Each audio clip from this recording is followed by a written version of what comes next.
watch TV in this room? That'll last forever. Lots and lots of TV. Nice. Oh, nice stairway. Hey guys.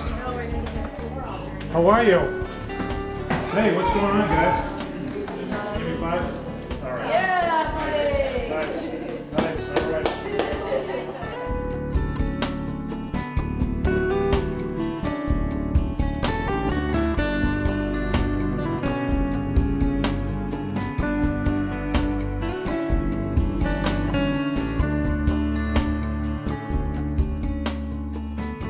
We're here today. It's all good news when we get to help people buy their first home, and that's what we have today here on Purchase Street, 245 Purchase Street. This was a property that was a, yep, you got it, part of, come on in, part of the of our receivership program, a house that has now successfully sold to Tom and Christine. How do you guys pronounce your last name? Riget. Congratulations, guys. This is your first home. It looks fantastic. And it was made possible through the Attorney General's receiver program. We get a lot of support in the city from the Attorney General's office and putting distressed properties back on the market, back into responsible hands. And we have so many folks in the city government who've been able to move these properties along. Attorney Liz Tredup, Pat Sullivan, the head of the Office of Housing and Community Development, Dave Margulies, Lori Mooring, great work, guys. Eddie, too, all of you guys working really hard to make this happen. Dana Rivera from the City Council, I want to acknowledge. This is her ward. This is Ward 4, and I know she's a big supporter of the receivership program. But the idea here is to get in a time, in a period in which neighborhoods have suffered as a result of foreclosures and abandonment, to get, especially like this, historic homes back on the market, get them in the hands of people who will take good care of them, who will pour their heart and soul into keeping them up as good homeowners do. That's what keeps neighborhoods alive. That's what keeps communities thriving. And so we're really pleased that this program has worked well, not only here, but citywide. We've been doing this now for a few years, and we've had major success in helping neighborhoods out. Because one of the key things that we have to consider is neighborhoods can go up or down depending on what happens on just a few properties, and we see it all over the place. When one property goes down, others stop taking care of their properties. They think that it's not worth the investment, or they're discouraged from investing because it just looks like everything's starting to slide. The opposite is also true. When one property owner digs in and puts a better face on their property, it encourages other people to do so. It raises everybody's property values. The tide rises, and the neighborhood improves, and the quality of life improves. So that's what we're trying to do, property by property across the city. And I want to thank my friend Byron Ford, the gentleman who's wearing the loudest sport coat in the room, who brokered this on behalf of White Kurt Realtors. Turns out, I think people know this, I live in Byron's old house. So, yes. And I think the racks for all your suits are still in place up in the attic, Byron. Marie Cashman, who's the listing agent at Nevson Cashman. Maggie Wagner at Webster Bank, all pitched in a big way. And in a moment, I'm going to call up Gary Asarian from Webster Bank. But before I do, I'm going to ask Pat Sullivan to come on up and explain in particular to our television audience on cable TV how this program works, how the receivership program works, so that we understand the hard work that government is doing to improve neighborhoods. Pat, come on up. Thanks, Use both mics. Certainly. Thank you very much, Mayor. And certainly congratulations to Tom and Christine. And as the mayor had eloquently stated, this has been a great effort. So basically, under this initiative, it's a collaboration with the Attorney General's office. We've been working with Steve Marshallek very closely, targeting properties that have become substandard in neighborhoods. And we first contact the owners, see if we can get them to revitalize the property, and then we then step in and take the necessary repairs to get the property renovated. So this was all about partnership. So it first started with a partnership with the Attorney General's office, and then we have a great nonprofit partner who has invested a lot of money in this particular neighborhood, the Resources, Inc. Jewel O'Neill is here from the Resources, Inc., representing them, and we've been able to do, I think this is the 10th property in this particular neighborhood over the last 4 or 5 years. So a lot of money has been invested in this neighborhood, and we hope to continue to.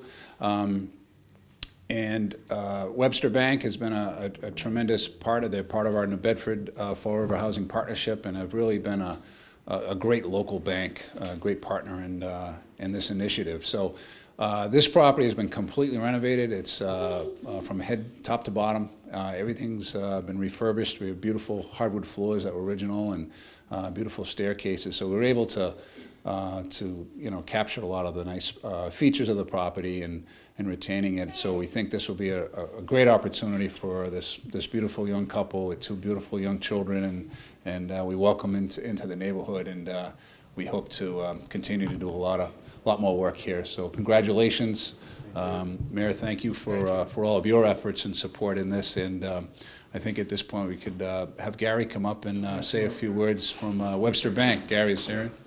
Thank you. Thanks, Gary. Appreciate it.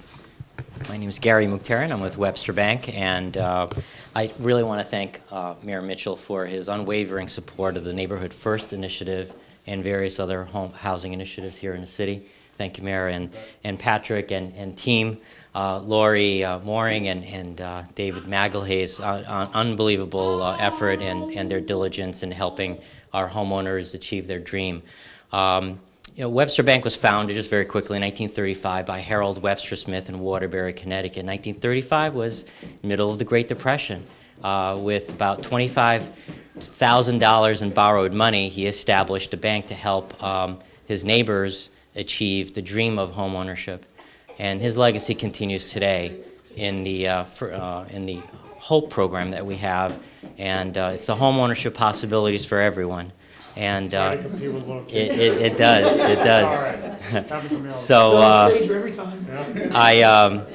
we're very proud of the program. It's helped thousands of folks throughout our footprint, Mass, Rhode Island, Connecticut, and New York, particularly here in southeastern Mass. So I really want to acknowledge Maggie's efforts as well, with Byron's help, Christine and Tom and family. You've achieved the American dream, and thank you for allowing us to be part of it. And we wish you many happy, healthy, and prosperous years in this amazing home. Thank you. Appreciate it. Thanks, Jerry. You're welcome. Thank you. Thanks. Let me just close by saying congratulations. This is great. I know you guys will will take great care of this house, and it's a great place to bring up kids in this neighborhood in South Central on Purchase Street. It's it's a neighborhood that's on the move. As Pat was saying, there's been a lot of work that's been done the last few years, and it's really on the rise. And I just wanted to give Dana Ribeiro an opportunity to talk a little bit about the neighborhood and everything that's going on here. You want to just come up for a second? You don't have to if you don't want to. It's not mandatory. Project I'd love to talk about. I first of all want to welcome you all. I love young couples moving in, and right up the street we are doing an urban farm. You are always welcome to come and join. We will be utilizing vertical farming and making a greenhouse out of recycled water bottles. The goal is over the next 3 years to have 10,000 pounds of food. Anyone that farms will of course be able to partake in the organic fruits and vegetables. The rest will be delivered to the food pantry. And you can bring your kids. It's child friendly, and it's a great time to get to know your neighbors. I know you're new to the neighborhood, and your city councilor, because I will be there farming, but I'll also be, a knock away if you need me. And I also want to just commend the Attorney General's office and Martha Coakley. I mean, she's gone after the banks that have been targeting families and taking away homes. And she's saved, it's almost $500 million, and has used that money for programs like this.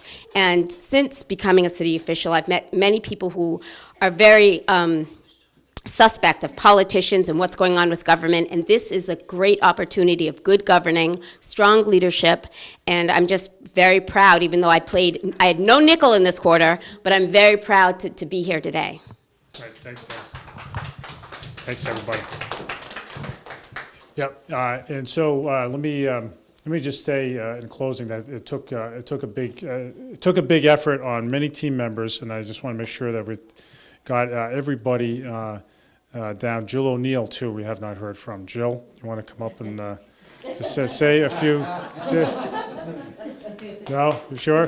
Well, we want to thank TRI for all the work that they've done. How's that? But am I forgetting? Am I leaving anybody out? Oh, Marie Cashman, of course. I think I mentioned Marie. I think. Do you want to come up? Do you want to come up and say a few words, Marie? Go ahead. Sure. Do you want me to hold it? Yes, Look that at would this. be great. Yeah. I'll hold it. Go right ahead. Thanks. I do want to, I appreciate being a part of this program and working with TRI, the Resource Inc. They are a great, great organization. They have helped, this is the 8th one that I've been involved with, and we've been able to put family into new homes. These are all de-leaded. Everything is Energy Star. Your appliances are all Energy Star. Even your heating systems, everything is going to save you money on a monthly basis. They've thought of everything.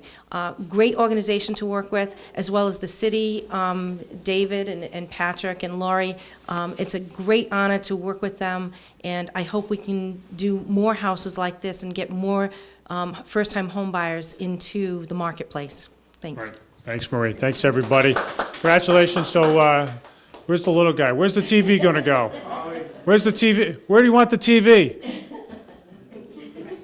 He said he's going to mull it over. Well, you'll have plenty of time to do that. But great job, everybody, with this. And let's keep the program going. It really is making a difference in our neighborhoods. Thanks a lot.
Quarterback, a class clown, a natural leader, someone's son, someone's father, someone's best friend. For those who died in the Vietnam War, the greatest tribute is to see them not just as names on the wall, but as the people they were. The Education Center at the wall will put faces to the names. It will preserve photos, letters, and mementos of veterans, so their stories and sacrifice will never be forgotten. Call or click now. Help us build it.